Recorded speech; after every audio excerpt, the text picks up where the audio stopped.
एकदा मुंबई हातातनं गेली ना बाबानो, महाराष्ट्र झारखंडपेक्षा काही वेगळा करणार नाहीत. हे मुंबई ही तुमची राजधानी आहे, मुंबई ही तुमची ताकद आहे. पण जो मस्तवालपणा जो अंगामध्ये शिरलेला आहे यांच्या, की आम्ही काहीही करू, कुठूनही मतं आणू, जे यांनी विधानसभेला केलं तेच करण्याचा हे आत्ता पण प्रयत्न करणार. आमच्यावरती भ्रष्टाचाराचे आरोप करतायत. काय बोलताय काय तुम्ही?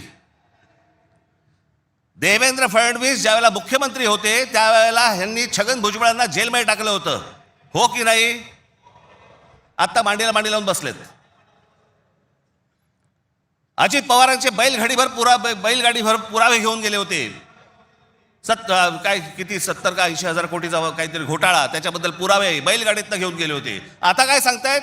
कोर्टात केस आहे, पुरावे असतील तर त्यांना अटक होईल. अरे मग तुम्ही पुरावे दिले होते ना, द्या आता कोर्टात.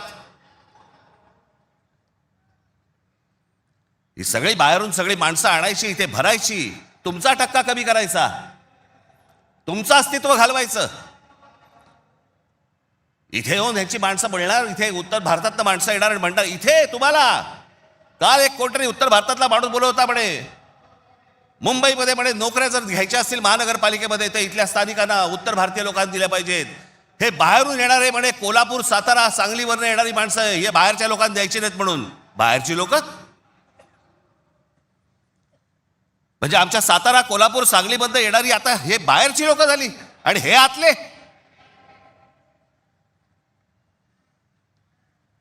कृपाशंकर सिंग सारखा माणूस यांचा नेता भारतीय जनता पक्षाचा, तो म्हणतो काय उत्तर भारतीय महापौर करू, महापौर करू. यांची हिंमत कशी होती हो बोलायची? आपण जाऊन बोलू शकतो का तिकडे?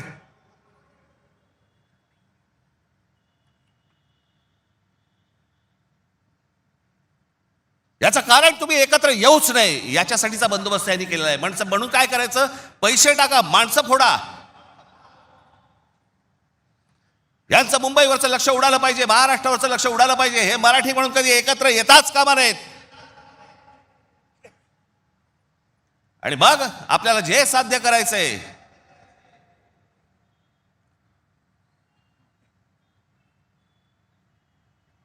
जी लोक येत आहेत ती लोक तुमच्यावरती उड्या मारतायत, वाटेल ते बोलतायत तुम्हाला. मुंबईमध्ये, महाराष्ट्रामध्ये तुम्हाला घरं नाकारली जात आहेत. काल परवाकडे कोणतरी एक तामिळनाडूमधून रसमलाई आली होती.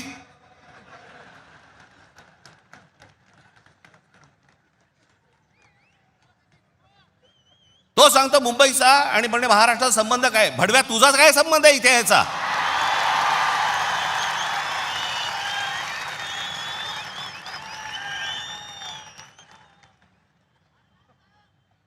यांच्यासाठीच माननीय बाळासाहेब बोलले होते, हटाव लुंगी आणि बजाव पुंगी.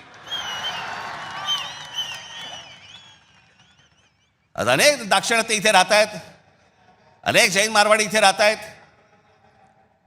आनंदाने राहत आहेत. पण कसं भडकवलं जाते बघा तुम्हाला कबुतरांच्या नावाने.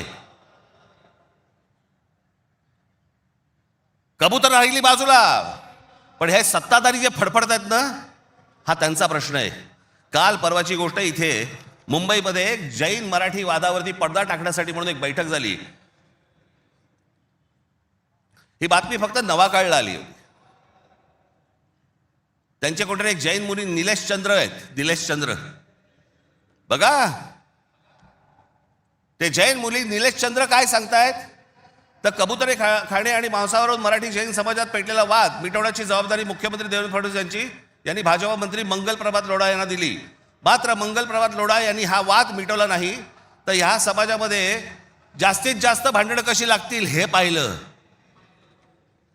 म्हणजे मराठी माणसापासून गुजराती बाजूला करायचे, आता ही लुंगी अंडी इकडनं तमिळ बाजूला करायचे, अजून कोणतरी युपीमधनं बोलवायचा त्याच्यात अजून ते बाजूला करायचे. तुम्हाला या महाराष्ट्रामध्ये, मुंबईमध्ये एकट्यात पाडायचं. एकटे असलो तरी काफी होत.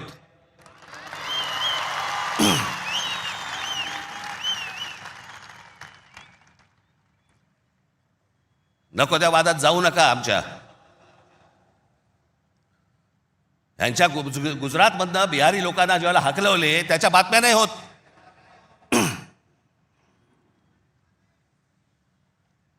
ज्याने बिहारी लोकांना तिकडनं हकलवलं, जवळपास 10 का 20 हजार लोकांना हकलवून दिले बिहारमधनं, भारतीय जनता पक्षाने त्याला तिकीट दिलं,